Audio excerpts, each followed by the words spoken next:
A girar os nossos destaques internacionais. O governo do Irã admitiu que 3.117 pessoas morreram durante as manifestações das últimas semanas. As informações foram exibidas na TV estatal, com base em dados do Ministério Local. O Luca Bastani traz esses dados para a gente dessas pessoas mortas e dessas manifestações, Luca.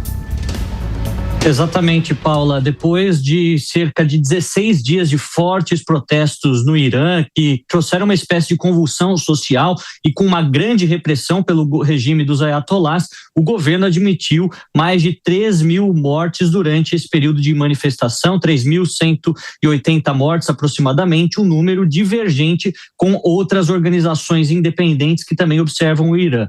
Aquele número que tem sido tratado como o mais aceito é na faixa dos 4.500 mortos, o que já é bastante impressionante considerando 16 dias de protestos, né? Além disso, falam em 20.000 encarceramentos, pessoas que possivelmente podem ser julgadas ou até mesmo executadas durante os próximos dias, durante os próximos meses, por conta da participação nestas manifestações que foram motivadas inicialmente por razões econômicas, uma alta inflação de alimentos, também uma queda brusca na valorização da moeda, o real iraniano, mas também se transformaram em pedidos pela queda do regime, a substituição talvez pela antiga monarquia ou por uma república secular, considerando quase 50 anos de forte repressão.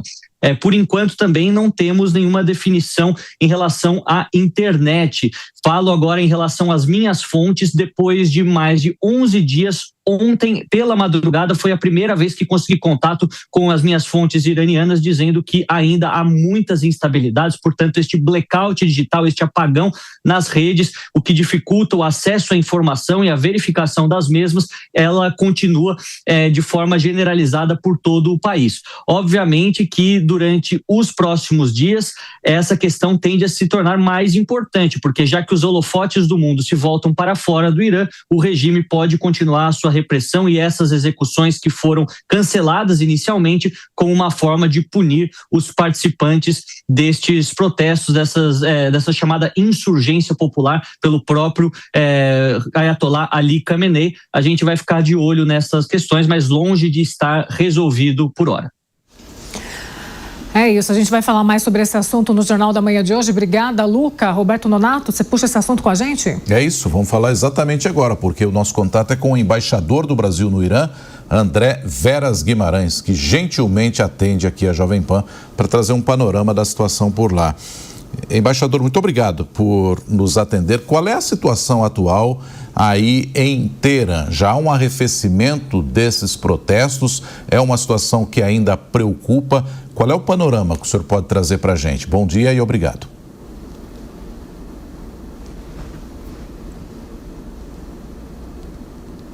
Nós estamos sem o áudio dele, né? A gente vai tentar melhorar ali o áudio para ver se a gente consegue ouvir o que diz o embaixador, que está direto de Teherã acompanhando. E a gente já tem aí essa informação do próprio governo, admitindo pelo menos 3.000 mortes durante esses enfrentamentos. A gente lembra que lá atrás chegou a se falar em 10.000, 12.000 mortes por algumas organizações de direitos humanitários no Irã, mas como o Luca destacou, cerca de 4.500 seria o número mais aproximado, segundo essas organizações. Protestos esses que começaram no final do ano, né, em virtude da crise econômica e agora também se estendendo para o governo iraniano. Lembrando que já tivemos outras manifestações, a mais recente em 2022, quando aquela menina, a Mahsa Amini, acabou sendo morta em dependências da polícia iraniana. Agora sim, a gente já restabeleceu o contato com o embaixador do Brasil no Irã.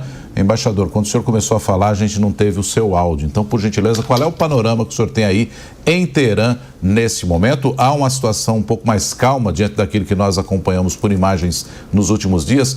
Muito obrigado por nos atender e bom dia. Bom dia, obrigado, Roberto. Bom dia, Paula. É um prazer poder participar do programa.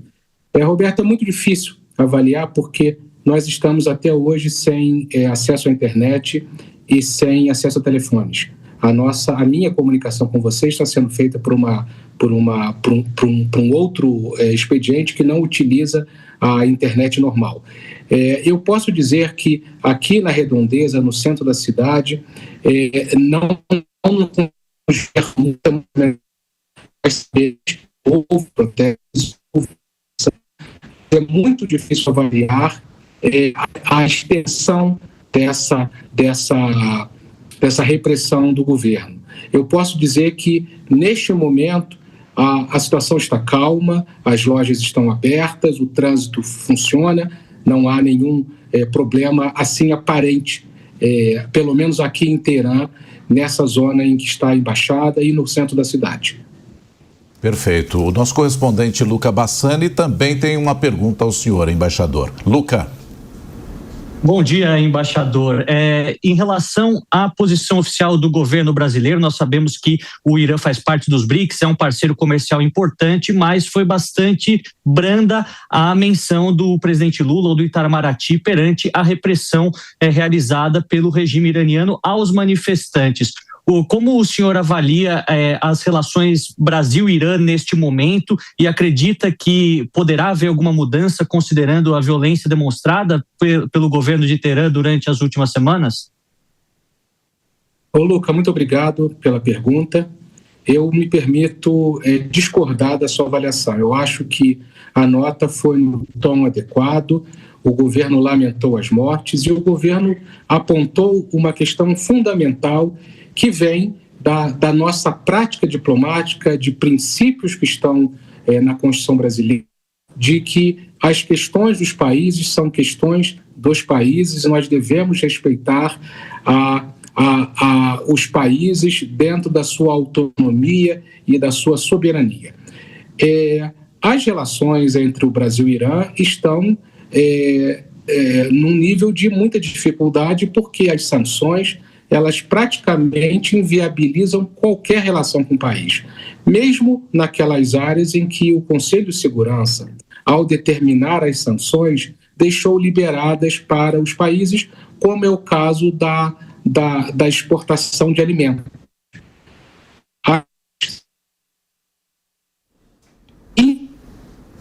A gente tem aí, portanto, uma dificuldade, né, de entender aquilo que o embaixador está falando, em virtude até dos problemas verificados na comunicação com o território iraniano. Agora sim, a gente já temos um retorno aqui do embaixador. O senhor falava das relações entre os dois países quando tivemos uma interrupção, embaixador.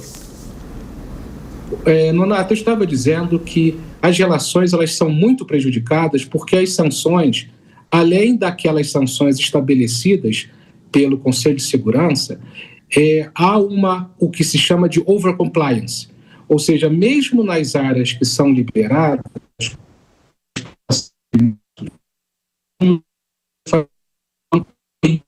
Bem difícil a gente tentar entender aqui a comunicação com o embaixador, à medida em que as comunicações do Irã estão com seríssimos problemas, como ele destacou já na abertura da conversa, né? A gente não tem uma internet estável em território iraniano. A sua pergunta, Paula Nobre. Embaixadora, não sei se o senhor consegue me ouvir, mas eu quero falar sobre a relação Irã e Estados Unidos. O que os Estados Unidos querem do Irã na sua avaliação? Eles querem, de fato, ali uma mudança no regime? Queria a sua avaliação também sobre como que a população tem se comportado em relação a isso. Olha, Paula, as relações Brasil, Estados Unidos e Irã, eu fico numa posição difícil de avaliar porque eu sou embaixador do Brasil. Mas eu gostaria de dizer que, na pergunta anterior, é muito importante dizer que as nossas ações, as nossas relações são prejudicadas por conta do bloqueio, né? E eu acredito que, com essas manifestações, as relações entre Irã, Estados Unidos e Irã e Europa ficarão ainda mais complicadas, mais difíceis e vão penalizar ainda mais o povo iraniano. Né? As sanções são muito duras, as sanções praticamente isolam e impedem o Irã de estabelecer qualquer tipo de relação com os países. É claro que nós sabemos que tem países que conseguem ultrapassar por seus sistemas independentes, mas todos aqueles que dependem dos sistemas normalmente utilizados, como o SWIFT, por exemplo, fica impossibilitado de estabelecer qualquer relação com o Irã. Embaixador, muito obrigado, pela entrevista aqui ao Jornal da Manhã da Jovem Pan. A gente entende totalmente esses problemas relacionados à comunicação e a gente espera que possamos falar num melhor momento também até para a população iraniana e para o país como todo. Aliás, rapidamente, embaixador, é seguro fazer um turismo hoje no Irã? Olha, eu acho que não seria aconselhável, mas o Irã é um país muito seguro. É um país em que você pode, por exemplo, você pode sair da rua às 11 horas da noite, meia-noite, que não há crime pequeno no Irã, não há nenhum problema de segurança. Tá certo. Muito obrigado, embaixador. Um bom dia ao senhor.